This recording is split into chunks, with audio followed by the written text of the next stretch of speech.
Waswahili hawakukosea, usimtukane mamba kabla hujavuka mto. Na yule ng'ombe wa maskini asiyezaa kwa sasa huenda ni klabu ya Simba mara baada ya kulazimishwa sare dhidi ya Esperance de Tunis katika uwanja wake wa nyumbani katika dimba la Benjamin Mkapa, mchezo ambao ulikuwa ukitazamiwa kama kurudisha matumaini kwa kutinga hatua robo fainali, lakini kwa sasa matumaini yote yamezidi kufifia.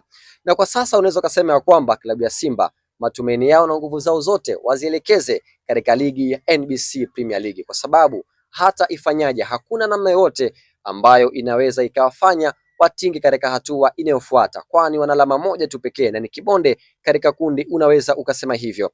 Na kama kawaida mchezo umetamatika, pembeni yangu hapa nipo na mwalimu, tutaenda kuangazia mchezo ulikuwa namna gani, Simba walifeli wapi, ama kitu gani kiliwakosti mpaka kushindwa kupata alama tatu katika mchezo wa leo. Naam, karibu sana mwalimu. Shukrani sana. Mchezo umetamatika. Naona imekuwa ni tofauti kwa vile mashabiki ambao walikuwa wakitarajia katika mchezo wa leo.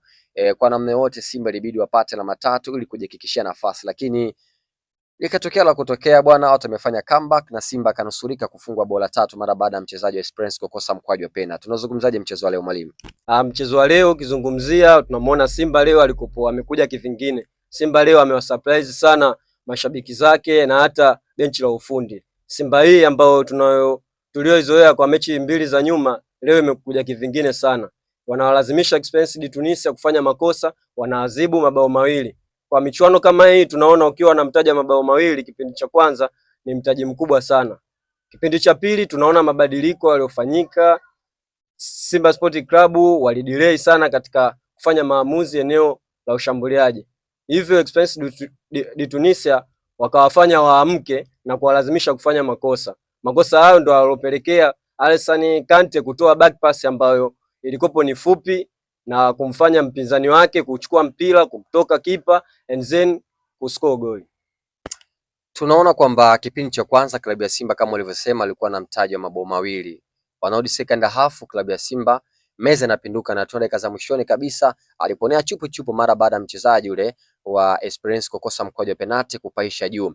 Huenda unadhani Simba leo alikuwa na kila sababu ya kupata alama tatu, kwa sababu calculators zinaonyesha kwamba ili afuzu katika hatua inayofuata inabidi ashinde michezo yake yote. Kwa sasa kupata alama moja ina maana gani kwa Simba? Huenda matumaini kazidi kufifia.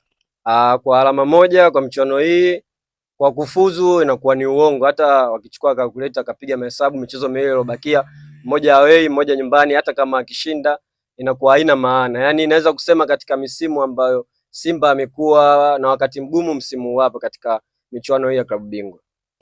Na pia vipi unazungumziaje mchezo ambao uliochezwa hii leo? Unaweza kusema labda kwamba mwalimu alikuwa hana game plan nzuri alivyorudi kipindi cha pili, kwa sababu naona kipindi cha kwanza aliwin sana katika maeneo yote almost, na kipindi cha pili au ni makosa ambayo yalisababishwa na Alassane Kante, labda Simba ikapoteza nguvu, walikuwa wanajaribu kukilinda kile ambacho walichokuwa nacho, wakati huo Mwarabu alitumia kama advantage.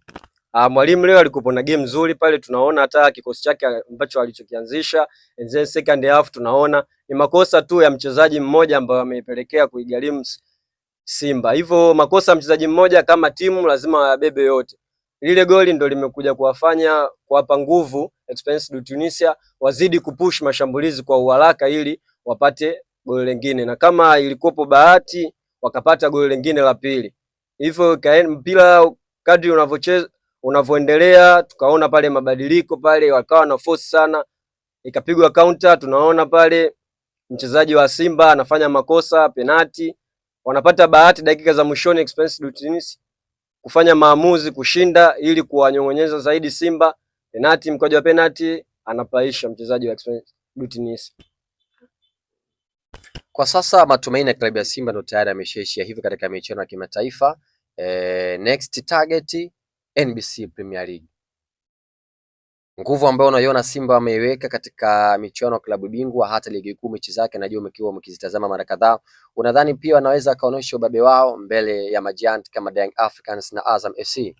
Kwa mabadiliko waliofanya, maigizo mapya ya mchezaji kama Gueye, Oula, Simba imeimprove. Kuna kitu ambacho kimeongezeka katika eneo la ushambuliaji. Hivyo naona wataleta sana ushindani katika NBC Premier na wanaweza wakajikongoja kurudi katika performance yao, kwa sababu watakuwa hawana cha kupoteza. Kombe lilobakia ni NBC na hiyo ni lazima wafocus nao. Kwa sasa kama ungekuwa na kitu cha kuishauri ama lolote tu klabu ya Simba, ungewashauri kitu gani kwa sasa? Ushauri wangu kwa klabu ya Simba, wavumilie tu, kwa sababu hiki kipindi wanachokipitia ni kipindi kigumu, sio kipindi kizuri kwa, wasiwe na pupa, wasiwe na maamuzi ambayo sio ya busara. Wanatakiwa kuijenga timu ilipofikia hapa inahitaji sana washabiki wawe wapole, ili katika miundombinu watakayokuja kuifanya au mapinduzi ambayo watakaja kuyaleta iwe target ya kufanya vizuri hapo mbele. Basi nashukuru sana mwalimu, asante sana kwa uchambuzi wako. Shukrani sana.